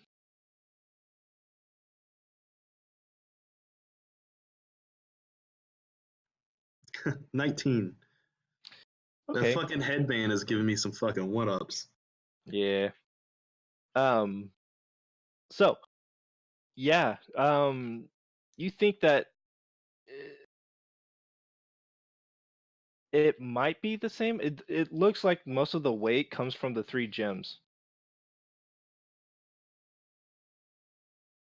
So the Piton might be enough. It's hard to tell without not knowing how much that that necklace weighs, and you know that the gold is light in it itself. Okay. All right. So let me ask you this. Earlier, I picked up a gold necklace with 3 emeralds in it from the giant stash. Hmm. Now, can I judge the weight of that to the necklace and then judge if the piton would be enough, or if I need more than 1 piton? And then, more or less, I want to Indiana Jones the shit and just swap the weight 1 for 1. Okay. Alrighty. Yeah. I'm gonna say you're able to kind of judge, and it feels like maybe 1 piton is. The necklace is a little bit heavier than the piton itself.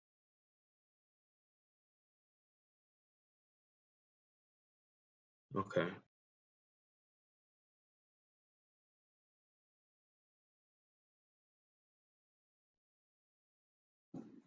I'm gonna take off one of my socks.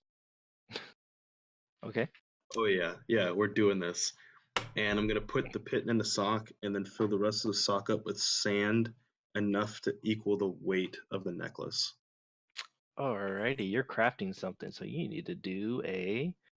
Let's see. Do a dexterity check.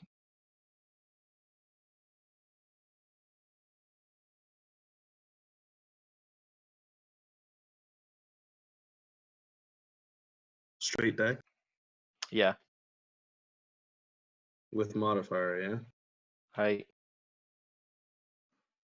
20, not natural. God damn it.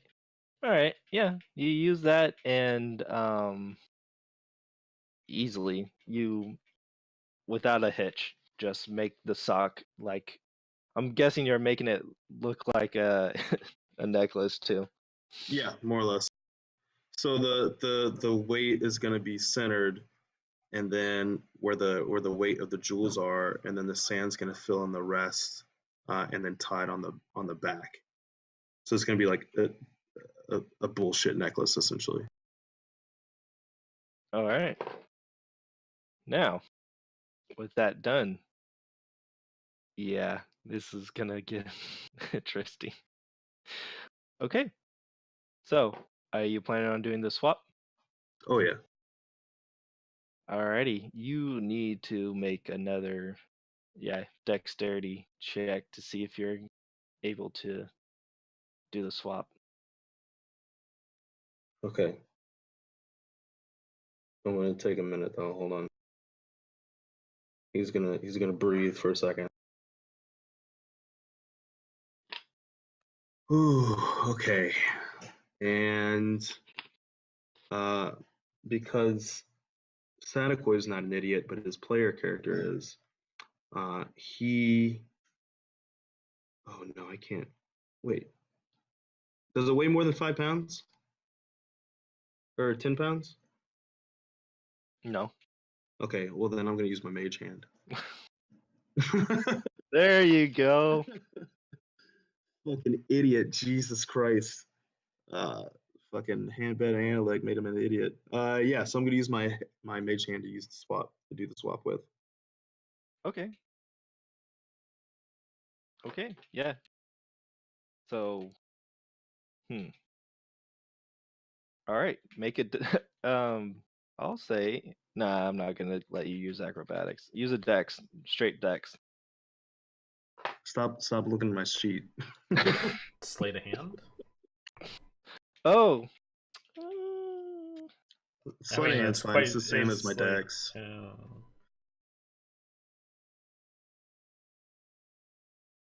Yeah. Use sleight of hand. That's what it would be. It would be a sleight of hand because you're being. 19. 15 plus 4.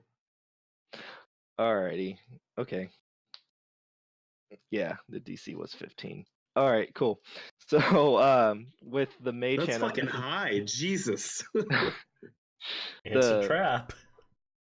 the mage hand, I'm guessing has the necklace as you kind of remove it, Yeah. or are you gonna be putting on as the mage hand lifts up?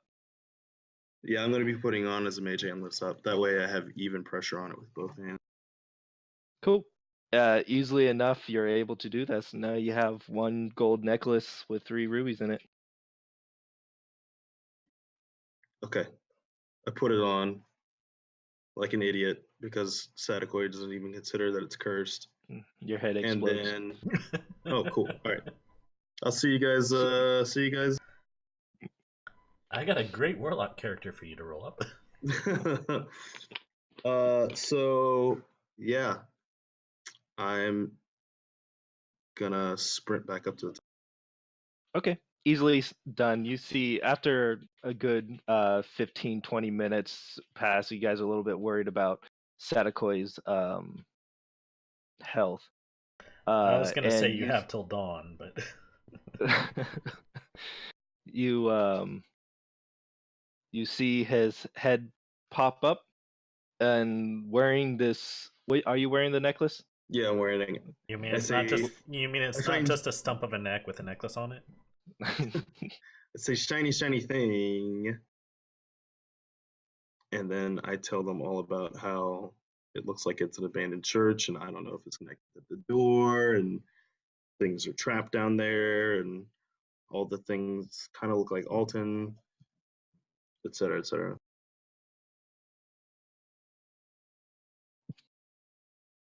All right. So the long and short of it, which I guess my character doesn't need to say because I know you've already figured it out. I don't know if that staircase connects to any of the other parts in that room.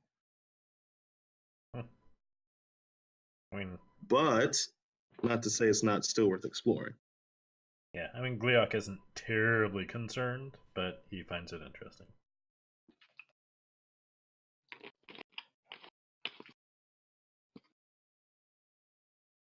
I am very interested. How much time do we have as far as nighttime?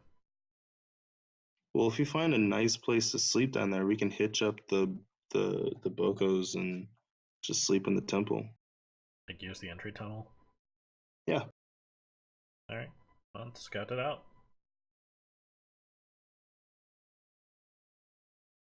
Okay. Right now, it's only been maybe about 4-ish hours since you guys started in the morning. So, or in the dusk. Sorry, I get it mixed up. So it's probably almost midnight around this time. So you guys still have more coverage if you guys want, like more time to explore, or if you guys, it's up to you. Yeah, I just want to move the bocos in a safe position and then explore the rest of these ruins. If everybody's game, because obviously Sadakoi can't do it by himself. Yeah. Yep, down. Let's take a look. I mean, we're kind of ahead of time, anyways, on our trip. And Yeah.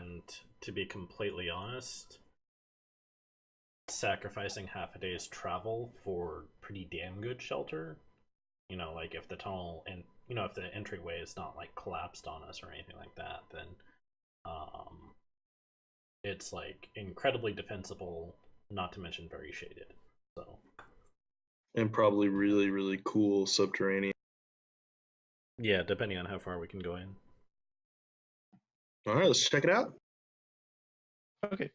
So you guys are gonna head towards the entry? Sure. Yeah. Okay. Yeah. So this little entry. Can I say that while we're hooking up the bocos, I take a short rest, for warlike things? Hmm. Hmm. Hmm. Do you guys want to take a short rest? It's only like 30 minutes. It's up to you. Up to you guys. Make it a group choice. Yeah, sure. Do you guys allow him to have a short rest? Yeah. Okay. All right. There you go.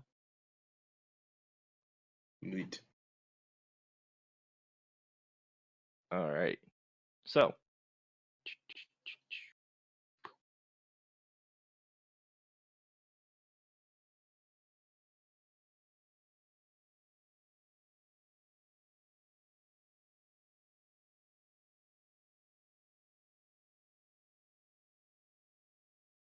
Okay.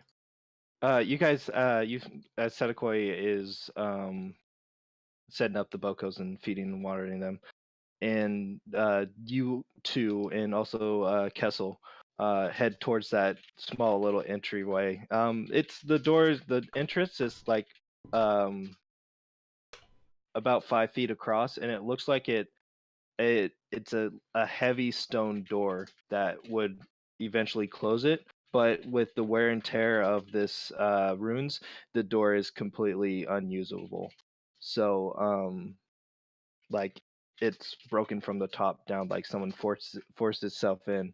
But you do see there is at a good like 20 by 20 uh spacing inside of this inside of this entryway, and then you see where it looks like it leads down into that spiral staircase, and it looks to be pretty sheltered. It's just that you guys don't know what's down there, so We just you'll need have to to, find a way to clear this rock. yeah, basically. Do we have anything handy? I don't suppose anyone got a pry bar or anything like that. Equipment. Oh, I'm looking at the wrong character sheet. I did Inventory. not. Apparently, I have a staff. I don't know why I have a staff. I have a hammer.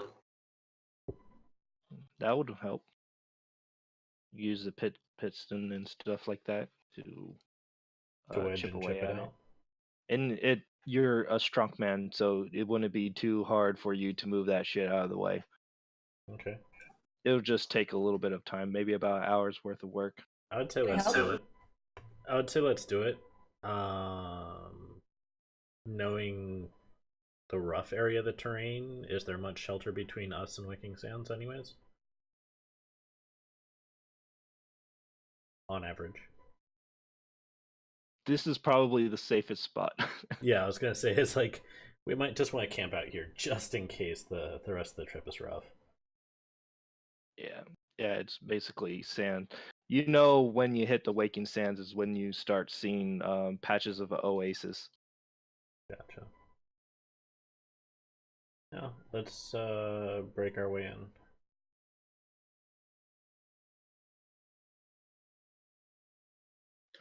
All Did's right. gonna help him.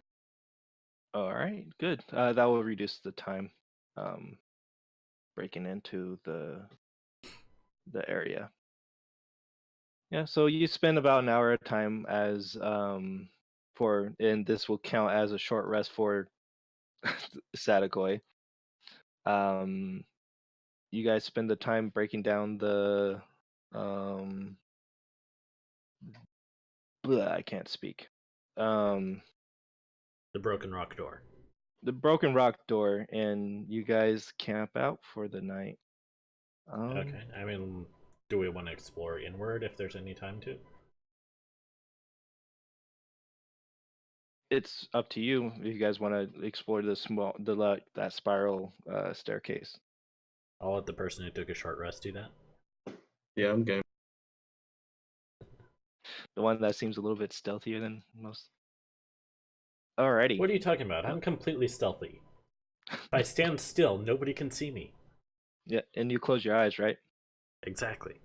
If you can't see them, they can't see you. Exactly. So great. Okay. So you guys, Sadakoi, go ahead and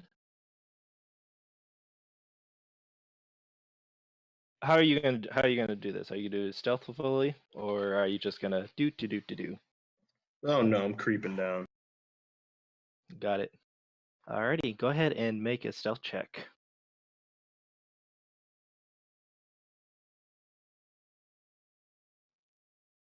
25. Of course. So you're not even a rogue. Yeah, yeah. Well, you know his backstory. Yeah. Okay. You this hallway it's about maybe 10 feet across as it slowly goes down into a descent as you're kind of going around, almost kind of like the steps from the keep, but it's flat stone and shit like that. Um, um, you're looking on the walls, and it ever so often you see kind of like where a placeholder where maybe a torch would be, but there looks like there hasn't been a torch in ages after each 10 feet. Eventually, you get to this like large opening in this temple or keep or tomb, whatever this place is called. And you look inside, and with your super dark vision, you see this giant opening, um, almost as if giants could have walked in here. And you're looking, and you're seeing different types of old hmm, old languages kind of sprawl across this tapestry. And you see in certain spots there's statuettes of the dragonkin in different, almost um, like they're guards of some sort. Like some of them have shields and spears. Uh, the detail is like not there anymore because due to the windy sands and all this other stuff, like they're broken and the statue are broken. But you do see as you walk into this entrance, this like giant tapestry. It's almost kind of like the hieroglyphs or the Egyptian pictures, and it looks like it's telling a story, but you gotta really study that to figure it out. Is this the only room? Yeah, this is a giant room too. You do see there are a couple more entryways at the far end where you're standing. It's like it's a square room, giant square room at about probably about 100 feet by 100 feet, and you see a couple more openings. And the ceiling itself is almost kind of like a dome structure, and you see even more artwork on the top.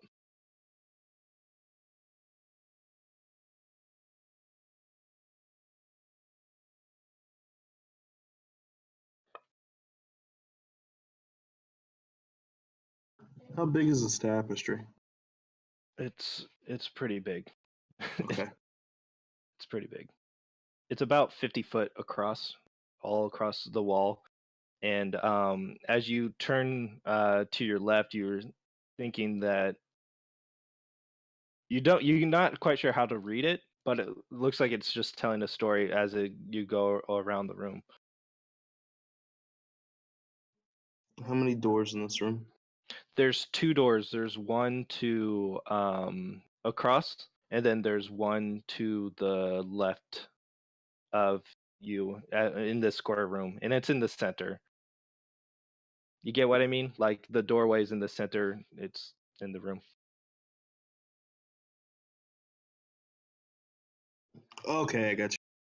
Which doorway has the statues around it? Well, they're kind of like in the middle too. Oh, So okay, you see gotcha. there's statues all across the of different um dragonkin. Okay. Um, did the rest of my group walk down here with me, or am I alone? You're alone. Oh, okay. Well then, I'm going to start I guess making my way towards one of the doors to take a peek into. Making my way downtown. All right, make another stealth check.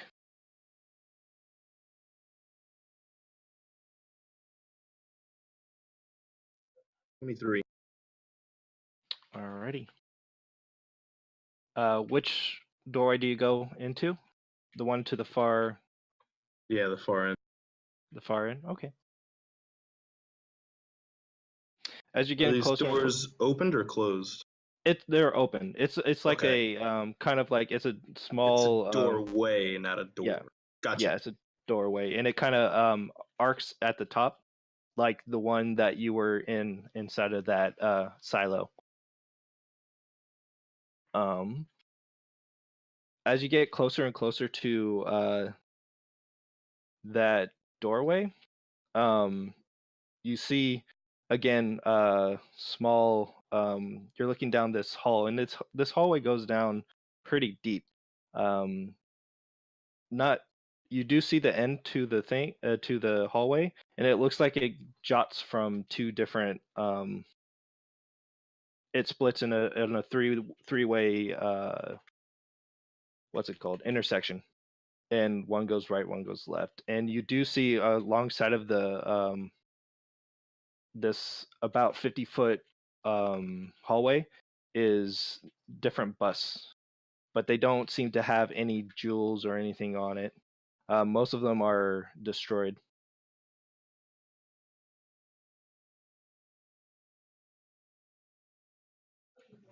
I'm gonna head back and snatch the group up. All right. All right. You head back. And all right. So, Is there a sufficiently flat slab of rubble that we can put over the entrance to disguise the fact that we're camping out there?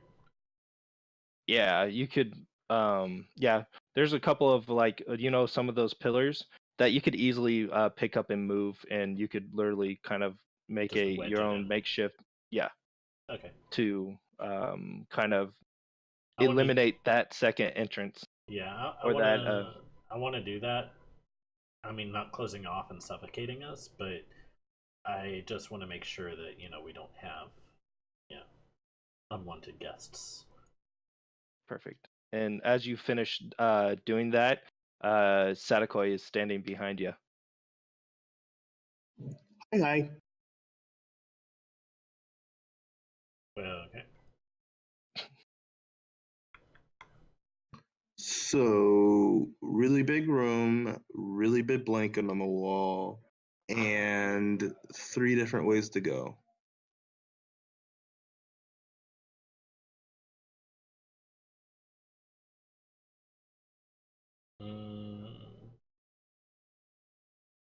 I'll pick the right hand one. Okie dokie. And then I run off towards that entryway. Alrighty. And with that, you see the elf rush down towards the entryway, and the group slowly follows. Right now, we're going to stop for today because this has turned into a very interesting Did we dungeon. encounter the Tomb of Annihilation? No, I'm not that mean. I'm not gonna do that again. Jesus. At level 4, yeah, really cool. Thanks. Mid-adventure derailment with a super dungeon. Yes. So I actually want to spend a little bit time on this. So Okay. with that, we'll stop for today. I apologize for the short dungeon or short game, but we'll pick up. And if you don't mind, Patrick, do you think you could host next time? Next week? I should be able to. Do the Cobalt shenanigans one? Yeah, if people are available, that's fine. Okay. Did I just derail the campaign? No. I had in the random encounter I have runes. That's all I put on the thing. But since we've been kind of creating this as we went along, I kind of want to put a little bit more effort into it so I could get the loot and all this other stuff. There is, yeah. So, okay, we'll end today's session with that. Next week we'll do the other campaign while I spent 2 weeks kind of prepping for this. Okay. Well, I'll go ahead and stop the stream here. If you want to give an outro. Alrighty. Thank you guys for listening and watching. Hopefully, we'll see where this goes. Have a good night.